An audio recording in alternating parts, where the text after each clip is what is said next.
medical colleges. Keeping in view of the first and foremost need of tertiary care in the state of Andhra Pradesh, మా నాయకుడు జగన్మోహన్ రెడ్డి గారు ఈ రాష్ట్రంలో 17 కొత్త government medical కాలేజ్ని సుమారు 8,500 కోట్ల వ్యయంతో ఒక్కో కాలేజ్కి 500 కోట్లు ఖర్చు చేస్తూ 17 గవర్నమెంట్ మెడికల్ కాలేజ్ని తీసుకురావాలనేటువంటి ఒక గొప్ప ఆలోచనకి శ్రీకారం చుట్టారు. మరి ఒక ఆలోచన ఉంటేనే సరిపోదు, దీనికి సరైన ఆచరణ కూడా ఉండాలి అని భావించి కూర్చొని చక్కగా ఒక యాక్షన్ ప్లాన్ వేయడం జరిగింది. దీన్ని 3 ఫేజెస్ కింద మనం డివైడ్ చేసుకున్నాం. సో ఫస్ట్ ఫేజ్ వచ్చేసి 2023 టు 2024 విజయనగరం, రాజమండ్రి, మచిలీపట్నం, ఏలూరు, నంద్యాల ఫస్ట్ ఫేజ్లో మనం ఈ కాలేజెస్ అనుకున్నాం.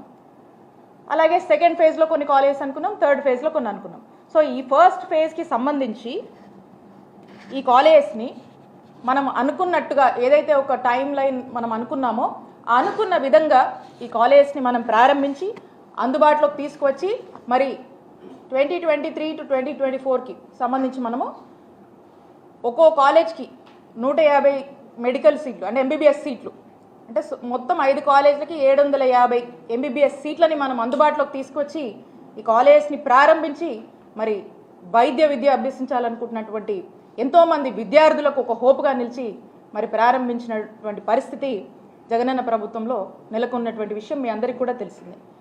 మరి ఫేజ్ టూ మేము అనుకున్నటువంటి ఆదోని, పాడేరు, పులివెందల, మార్కాపురం, మదనపల్లి. మరి ఈ కాలేజెస్ విషయానికి వస్తే ఇవి ఈ సంవత్సరం ప్రారంభం కావాల్సినటువంటి కాలేజెస్. ఇవి మీ అందరినీ కూడా నేను రిక్వెస్ట్ చేస్తూ ఉన్నాను, దయచేసి ఇవి అబ్జర్వ్ చేయాలి మీరందరూ కూడా. ఏవైతే మేము ఈ సంవత్సరం టార్గెట్ పెట్టుకున్నటువంటి 5 కాలేజెస్ నేను ఇప్పుడు మీకు చెప్పానో ఈ కాలేజెస్కి సంబంధించి దీని యొక్క ఫ్రేమ్వర్క్ అంతా కూడా, దీని యొక్క కన్స్ట్రక్షన్ కూడా, ఈ ఫొటోస్ అన్నీ కూడా మీకు చూపించేవి జనవరి నెలవి, ఈ సంవత్సరం జనవరి నెలవి. అంటే ఇప్పుడు ఈ రోజుకి 10 నెలలు దాని గురించి మనం మాట్లాడుతూ, సో 10 నెలలు అయిందనమాట.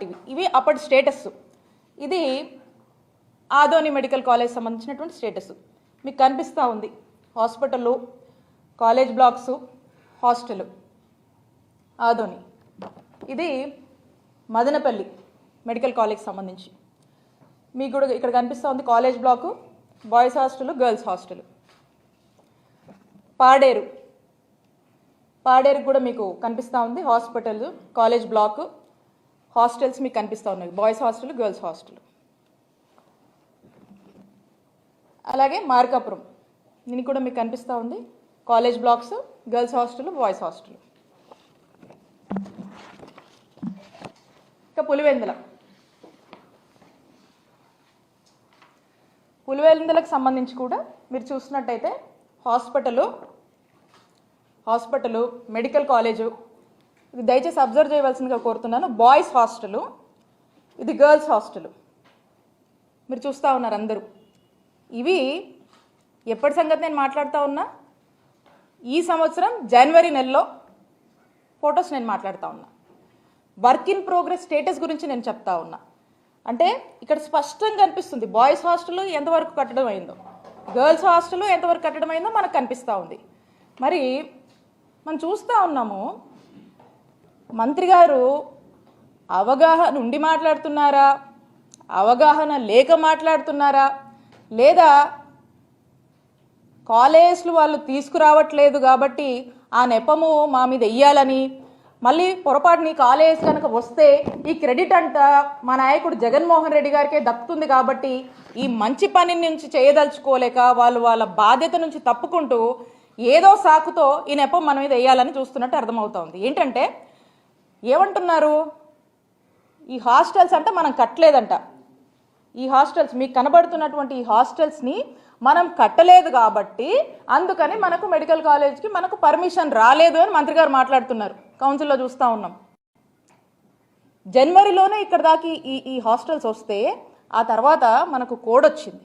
అప్పటికి వర్క్ ప్రోగ్రెస్ జరుగుతుంది. వార్ ఫుటింగ్ బేసిస్లో నేను చెప్పినటువంటి 5 కాలేజెస్ని ఈ సంవత్సరం ఈ అకాడమిక్ ఇయర్లో ప్రారంభించాలి అనేటువంటి ఉద్దేశంలో ప్రోగ్రెస్ నడుస్తూ ఉంటే ఈ పాటికి కంప్లీట్ కూడా అయిపోయాయి. మరి ఈ సాకుతో కాలేజ్ పర్మిషన్ రాలేదని మంత్రి గారు మాట్లాడుతూ ఉంటే ఏమనాలి?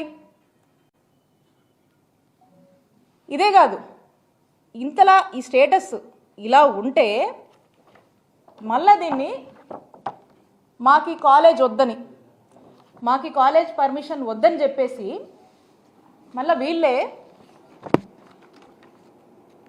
నేషనల్ ఎన్ఎంసీకి లెటర్ రాస్తారు. ఈ లెటర్ కూడా మీకు చూపిస్తాను, ఇది మీకు అందజేస్తాను. ఈ లెటర్ ఏమని రాస్తున్నారండి, ఇందులో ఏమని రాశారంటే ఈ లెటర్లో క్లియర్గా మెన్షన్ చేశారు. జస్ట్ వీళ్ళు రాసింది, వాళ్ళు రిప్లై ఇచ్చింది మీకు చదివి వినిపిస్తాను. Doctor Bayasa Government Medical College, Pulivendala had submitted its application for the establishment of the new UG Medical College for the academic year 2024 to 25 after the decision taken by the first appeal committee of the commission. The Medical Assessment and Rating Board granted the letter of permission for establishment of new medical college with 50 MBBS seats at Dr. Bayasa Government Medical College, Pulivendala, Andhra Pradesh. ఇది first వాళ్ళు ఇచ్చారు. దీంట్లో వాళ్ళు 50 సీట్లకు Pulivendula medical కాలేజ్కి permission grant చేస్తే next ఏమైందంటే వీళ్ళు లేమన్ లెటర్ పెడతారు. Mean while the NMC has received a letter dated 10/9/2024 from the office of the DME Andhra Pradesh stating that Dr. Bayasa Government Medical College, Pulivendala is not in a position to offer the infrastructure facilities completely for the upcoming students. Due to the delay in the execution of works, hence requested NMC not to consider admissions in this academic year 2024 to 25. ఇది మన వాళ్ళు రాశారు. మన వాళ్ళు మనమే రెడీగా లేము, అసలు ఏం ఫెసిలిటీస్ లేవు, అడ్మిషన్ మాకొద్దు అని చెప్పి మన వాళ్ళు రాశారు. In view of the aforesaid request of DME Andhra Pradesh Medical and Assessment Rating Board, NMC has decided to withdraw the letter of permission dated 16/8/2024 issued to Dr. Bayasa Government Medical College, Pulivendala for the academic year 2024 to 25. Accordingly, the letter of permission dated 16/8/24 issued to the college is hereby withdrawn with immediate effect. The DME Andhra Pradesh is requested not to allocate any student to this college. This is the withdrawal letter. దీని అర్థం ఏంటన్నా, వచ్చేదాన్ని కూడా వద్దని చెప్పి దానికి కారణాలు కూడా మీరే చూపించి మీరే లెటర్ రాసి వస్తున్నటువంటి పర్మిషన్స్ని కూడా ఆపినటువంటి ఘోరమైన చరిత్ర ఈ దేశ చరిత్రలో ఒక కూటమి ప్రభుత్వానికి ఆంధ్రప్రదేశ్ రాష్ట్రానికే దక్కుతుంది. ఎవ్వరు కూడా ఇట్లాంటి దుస్సాహసం చెయ్యరు. నాకు అర్థం కాక అడుగుతా ఉన్నా, ఈ అన్ని కాలేజీలతో పాటు పులివెందుల కూడా మనం అనుకుంటున్నటువంటి 17 మెడికల్ కాలేజ్లో భాగమే కదా, పులివెందుల కూడా ఈ రాష్ట్రంలో భాగమే కదా, అదేదో ఫారిన్ కంట్రీలో లేదు కదా. ఎందుకంత కోపం మీకు, ఎందుకంత కక్ష మీకు పులివెందులు అంటే? మీ బాధ్యత కాదా? మీరు మనం చూస్తూ ఉన్నాం, అసలు మొదటి నుంచి కూడా వీళ్ళ తాపత్రయము తపనంతా కూడా కొత్త మెడికల్ కాలేజ్ తీసుకురావడం కంటే ఇక్కడున్నటువంటి ఎంతో ఆశతో హోప్తో వైద్య విద్య చదివేటువంటి విద్యార్థుల ఆశని మరి డెస్ట్రాయ్ చేస్తూ, వాళ్ళ తల్లిదండ్రుల ఆశని డెస్ట్రాయ్ చేస్తూ మీరు ఎందుకు ఇలా ఆలోచిస్తున్నారని కనుక మనం చూసినట్టయితే దీనికి కారణం ఏంటంటే ఒకటే, వాళ్ళు ఎంచుకున్నటువంటి ఫిలాసఫీ మొదటి నుంచి కూడా. ఏంటి ఆ philosophy? Privatisation is the philosophy of this government. ఈ ప్రైవేటైజేషన్ అనే కాన్సెప్ట్లో ఏంటి, ఎవరో ప్రైవేట్ వాళ్ళకి ఇవన్నీ కూడా దారాదత్తం చేయడం, ఏదైతే ప్రజల ఆస్తిగా ఈ యొక్క గవర్నమెంట్ కాలేజ్ని ఉన్నాయో, ఏదైతే ఆ గవర్నమెంట్ కాలేజ్ సంబంధించినటువంటి ల్యాండ్స్ ఉన్నాయో, ఈ ప్రజల యొక్క ఆస్తిని ప్రైవేట్ వాళ్ళకు దారాదత్తం చేయడం అనేది ఒకటి నిర్ణయించుకున్నారు. దాంట్లో భాగంగానే ఎలా పర్మిషన్లు తెచ్చుకోవాలనేటువంటి తపన కంటే ఏ సాకులు చెప్పాలి, ఎలా వద్దు, ఎలా రాకుండా చేయాలనేటువంటి దాని మీద ఎక్కువ తపన పడుతూ ఆరాట పడుతున్నారనేటువంటి విషయం మనకు స్పష్టం అవుతా ఉంది.